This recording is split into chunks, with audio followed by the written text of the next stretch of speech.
بسم الله الرحمن الرحيم والنجم إذا هوى ما ضل صاحبكم وما غوى وما ينطق عن الهوى إن هو إلا وحي يوحى علمه شديد القوى ذو مرة فاستوى وهو بالأفق الأعلى ثم دنا فتدلى فكان قاب قوسين أو أدنى فأوحى إلى عبده ما أوحى ما كذب الفؤاد ما رأى أفتمارونه على ما يراه ولقد رآه نزلة أخرى عند سدرة المنتهى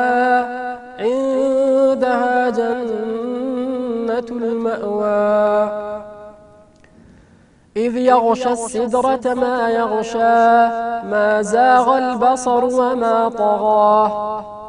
لقد رأى من آيات ربه الكبرى أفرأيتم اللات والعزى ومناة الثالثة الأخرى ألكم الذكر وله الأنثى تلك إذا قسمة ضيزى إن هي إلا أسماء سميتموها أنتم وآباؤكم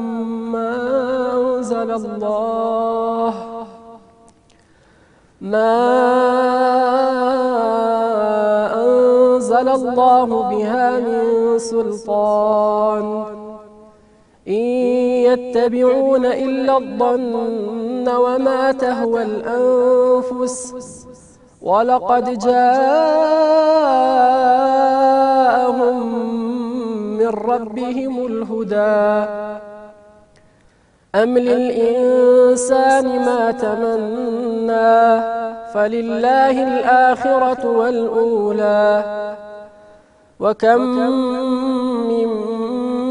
ملك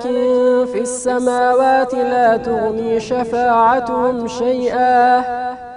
إلا من بعد أن يأذن الله لمن يشاء ويرضى إن الذين لا يؤمنون بالآخرة ليسمون الملائكة تسمية الأنثى وما لهم به من علم إن يتبعون إلا الظن وإن الظن لا يغني من الحق شيئا فأعرض عن من تولى عن ذكرنا ولم يرد إلا الحياة الدنيا ذلك مبلغهم من العلم إن ربك هو أعلم بمن ضل عن سبيله وهو أعلم بمن اهتدى ولله ما في السماوات وما في الأرض ليجزي الذين أساءوا بما عملوا ويجزي الذين أحسنوا بالحسنى الذين يجتنبون كبائر الإثم والفواحش إلا اللمم إن ربك واسع المغفرة هو أعلم بكم إذ أنشأكم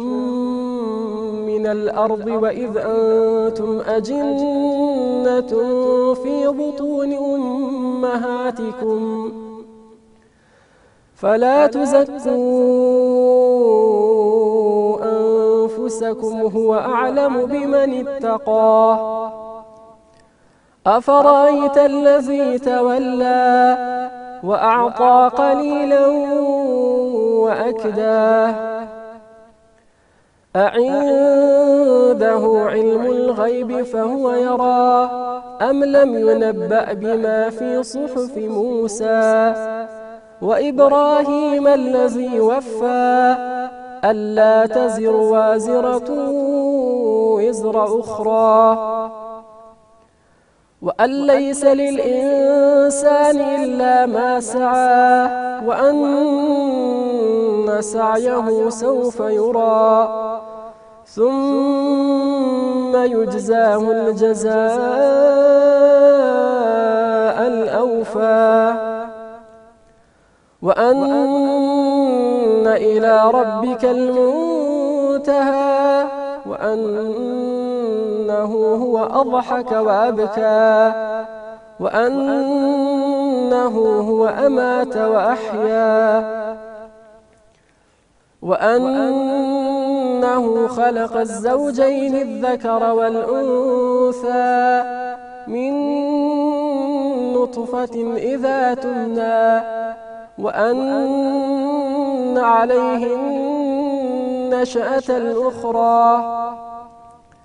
وأنه هو أغنى وأقنى وأنه هو رب الشعرى وأنه أهلك عادا الأولى وثمود فما أبقى وقوم نوح من قبل إنهم كانوا هم أظلم وأطغى والمؤتفكة أهوى فغشاها ما غشى فبأي آلاء ربك تتمارى هذا نذير من النذر الأولى أزفت الآزفة ليس لها من دون الله كاشفة أفمن هذا الحديث تعجبون وتضحكون ولا تبكون وأنتم سامدون فاسجدوا لله واعبدوا